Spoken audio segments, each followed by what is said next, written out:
आपने हर किसी से सुना होगा कि अच्छे कर्म करो फल अच्छा मिलेगा, बुरा कर्म करोगे तो फल भी बुरा मिलेगा। सही बात है, लेकिन हमें कर्मों का नहीं अपितु भावों का फल मिलता है। आइए इस सिद्धांत को समझने का प्रयास करते हैं। फल हमें भावों का मिलता है, ना कि कर्मों का। कर्म तो सिर्फ परिणाम तक पहुंचाने का साधन मात्र है। ईश्वर मन को नोट कर रहा है, ना कि शरीर को। शरीर से आप क्या करते हैं ईश्वर को कोई मतलब नहीं है, बल्कि आपके मन में क्या चल रहा है ईश्वर वह सब नोट कर रहा है। शरीर तो वही करेगा जैसा मन उसे चलाएगा। भगवान श्री कृष्ण ने अर्जुन को 700 श्लोक की गीता सुनाकर भाव ही तो बदले थे। कहां वह कह रहा था कि ब्रह्म हत्या का पाप लगेगा और पूरी गीता ध्यान से सुनने के बाद कहता है मेरा मोह नष्ट हो गया, अब मैं युद्ध करूंगा। कहां उसे अपने पूर्व भावों की वजह से ब्रह्म हत्या का पाप लगता, परंतु अब तो धर्म की रक्षा का पुण्य मिलेगा, और मिला भी, क्योंकि भाव बदल गए तो परिणाम बदल गए, लेकिन कर्म वही रहा। कैसे, आइए समझाता हूं। अगर कोई 20 सड़क पर लोगों पर लाठी चलाएगा तो क्या होगा?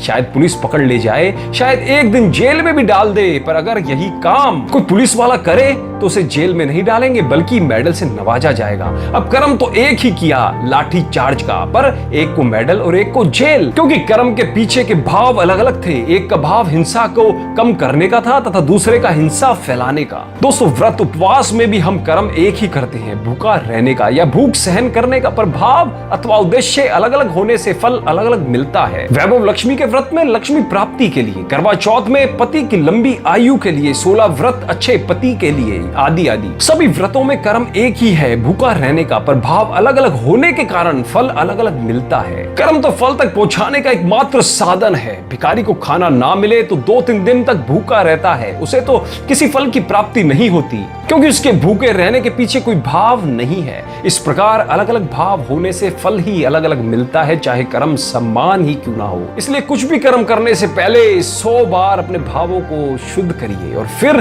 कोई कर्म करिए। धन्यवाद। आंसू जता देते हैं दर्द कैसा है, बेरुखी बता देती है हम दर्द कैसा है, घमंड बता देता है पैसा कितना है, और संस्कार बता देते हैं परिवार कैसा है, बोली बता देती है इंसान कैसा है, बहस बता देती है ज्ञान कैसा है, ठोकर बता देती है ध्यान कैसा है, नजरें बता देती है सूरत कैसा है, स्पर्श बता देता है नीयत कैसी है, और वक्त बता देता है रिश्ता कैसा है। समाज में बदलाव क्यों नहीं आता? क्योंकि गरीब में हिम्मत नहीं, मध्यम को फुर्सत नहीं, और अमीर को जरूरत नहीं। सुबह की चाय और बड़ों की राय समय समय पर लेते रहना चाहिए। पानी के बिना नदी बेकार है, अतिथि के बिना आंगन बेकार है, प्रेम ना हो तो सगे संबंधी बेकार है, पैसा ना हो तो पॉकेट बेकार है, और जीवन में गुरु ना हो तो जीवन ही बेकार है। इसलिए जीवन में गुरु जरूरी है, गुरूर नहीं।